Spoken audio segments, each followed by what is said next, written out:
His credentials and publications had been quoted all night by the media, and as ridiculous as it was, the presence of a Harvard professor in Vatican City had somehow raised the whole emergency beyond the scope of paranoid delusion and convinced skeptics around the world that the Illuminati Brotherhood was not only a historical fact, but a force to be reckoned with.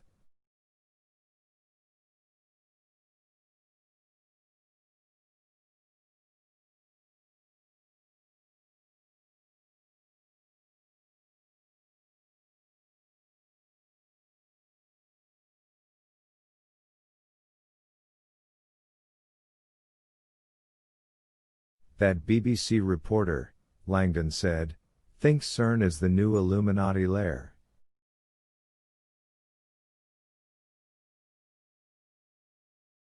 What? Vittoria stumbled behind him. She pulled herself up and ran on.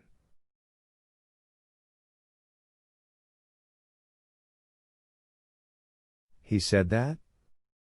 On air. He likened CERN to the Masonic Lodge as an innocent organization unknowingly harboring the Illuminati Brotherhood within.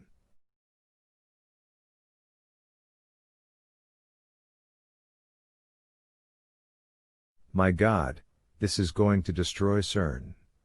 Langdon was not so sure.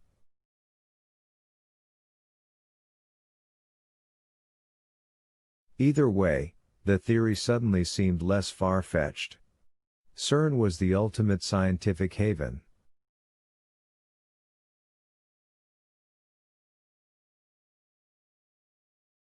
It was home to scientists from over a dozen countries. They seemed to have endless private funding.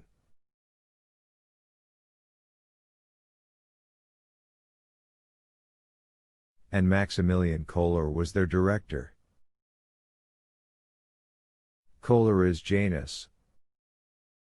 If Kohler's not involved, Langdon challenged, then what is he doing here?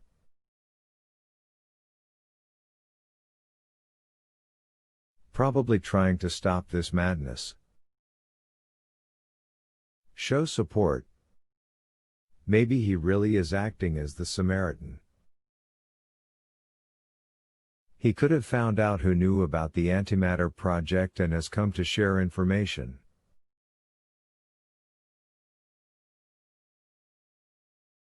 The killer said he was coming to brand the Camerlengo. Listen to yourself. It would be a suicide mission.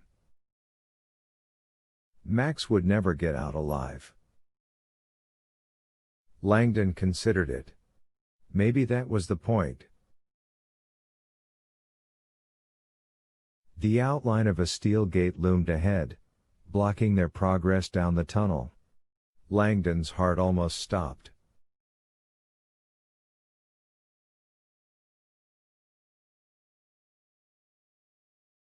When they approached, however, they found the ancient lock hanging open. The gate swung freely. Langdon breathed a sigh of relief, realizing as he had suspected, that the ancient tunnel was in use.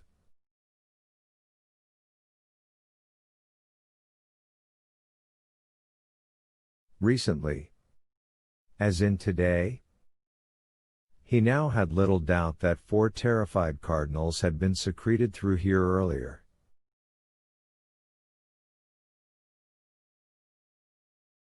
They ran on.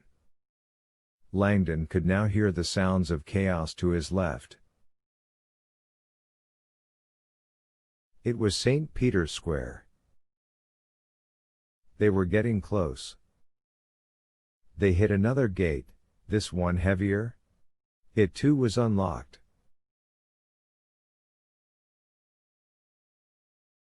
The sound of St. Peter's Square faded behind them now, and Langdon sensed they had passed through the outer wall of Vatican City.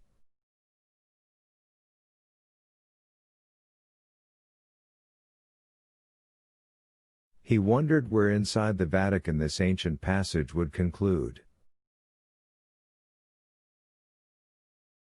In the gardens?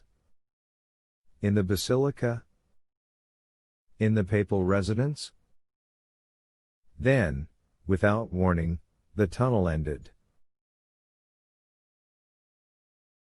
The cumbrous door blocking their way was a thick wall of riveted iron.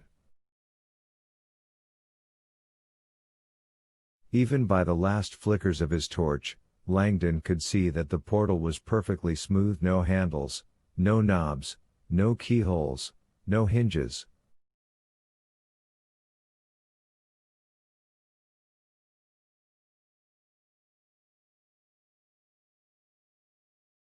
No entry. He felt a surge of panic. In architect speak, this rare kind of door was called a senza chiave, a one-way portal, used for security, and only operable from one side the other side.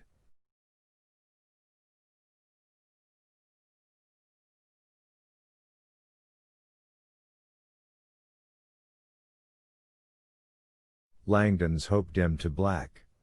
Along with the torch in his hand. He looked at his watch. Mickey glowed. 29 p.m. With a scream of frustration, Langdon swung the torch and started pounding on the door.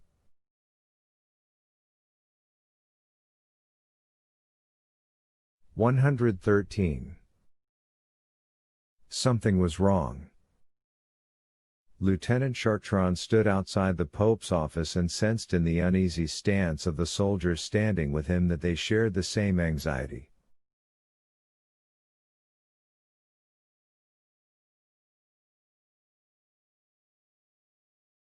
The private meeting they were shielding, Rocher had said, could save the Vatican from destruction.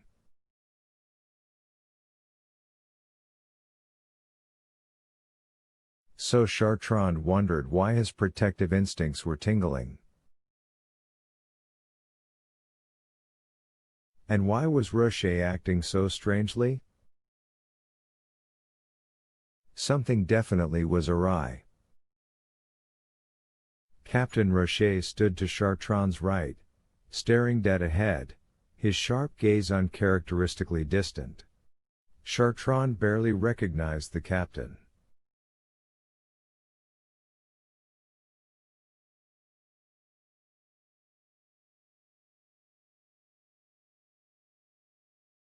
Rocher had not been himself in the last hour. His decisions made no sense.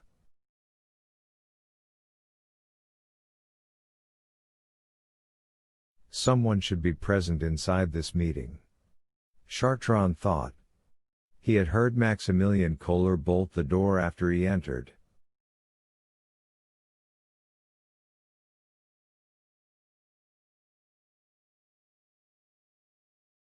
Why had Rocher permitted this?